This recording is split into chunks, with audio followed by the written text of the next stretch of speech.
सभी साथियों को नमस्कार। साथियों, आज की पंक्तियां अति महत्वपूर्ण हैं और उसका कारण यह है कि यह जो प्रसंग है, यह आज जो कविता का विषय है वह अन्य सभी बातों से हटकर है। आपको थोड़ा सा कविता का प्रसंग बता दूं, कविता की पंक्तियां किस पर आधारित हैं, उसका बेस क्या है। हम जानते हैं कि हमारा गुरु सबसे पहला हमारे माता पिता होते हैं, वही हमें समाज से जोड़ते हैं, वह हमें उठना बैठना खाना पीना सिखाते हैं, तब हम जाकर इस समाज से जुड़ते हैं। उसके बाद में शिक्षा प्राप्त करने के लिए हम स्कूल कॉलेज आगे जाते हैं, तो दूसरा हमारे गुरु हमारे शिक्षकगण होते हैं। उसके बाद में हम अपने रोजगार या व्यापार या नौकरी के क्षेत्र में जाते हैं, जो हमें सिखाते हैं वो भी हमारे गुरु ही होते हैं। या आप ये समझ लीजिए कि अपनी पूरी जिंदगी हम कुछ ना कुछ किसी से सीखते हैं। लेकिन आज मैं बात कर रहा हूं ऐसे गुरु की जो ना बोलता है ना लिखता है, लेकिन हमें शिक्षित करता है और वह ऐसी शिक्षा देता है जो अन्य गुरु ना चाहते हुए भी हमें शिक्षित नहीं कर सकते। और मैं बात कर रहा हूं आज उस गुरु की जो इंसान का अंतिम घर होता है, यानी कि शमशान के विषय में मैं बात कर रहा हूं। यानी कि व्यक्ति जब मर जाता है और उसके पीछे उसके रिश्तेदार, परिवार, समाज के लोग इकट्ठा होकर उसकी विदाई में, अंतिम यात्रा में शामिल होते हैं। और जब वह पहुंचते हैं उस चार दीवारी में शमशान की, तो एक पल के लिए वो इस सांसारिक मोहमाया से हट जाते हैं।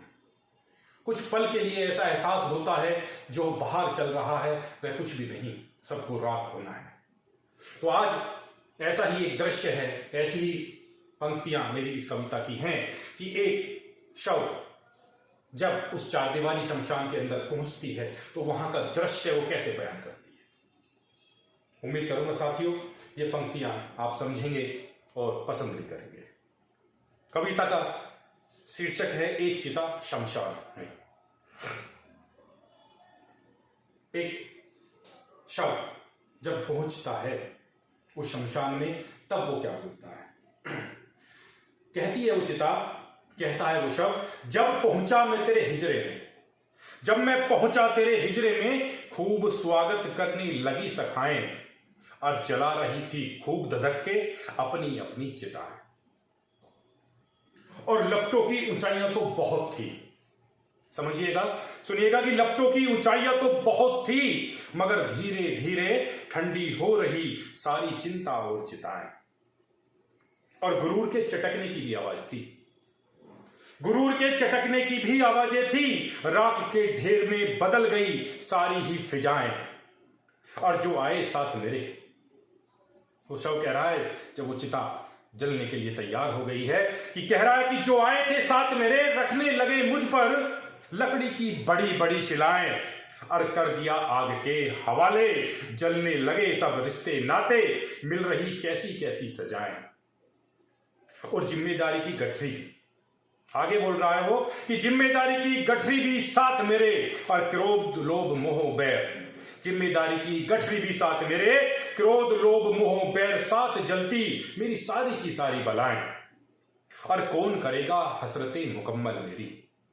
उन जब उसकी चिता जल रही है तो उसके मन से आवाज आ रही है, उसकी आत्मा से आवाज आ रही है, क्या कहता है कि कौन करेगा हसरते मुकम्मल मेरी, कोई है जो मुझे समझाए, और छोड़ गए अधजला मुझे वो।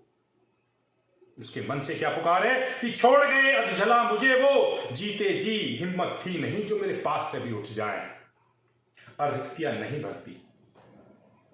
अंत में कह रहा हूं कि रिक्तियां नहीं भरती किसी से, किसी की भी, कोई कितना भी क्यों ना भर पाए।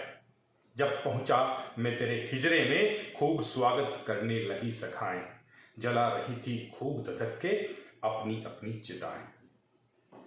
तो साथियों, जब उसने यह सारा दृश्य देखा और उसको भी आपके हवाले कर दिया, तो वह उसकी जो फिजाएं हैं, जो उसकी हवा थी, जो उसकी वाहवाही थी, पल भर में राख हो गई। इसलिए यदि हमें किसी से सीख मिलती है तो वह शमशान है। उससे बड़ा गुरु, उससे बड़ा मौन गुरु हमारे लिए कोई भी नहीं है। उम्मीद करूंगा साथियों ये पंक्ति आपने पसंद की होंगी। नमस्कार, धन्यवाद।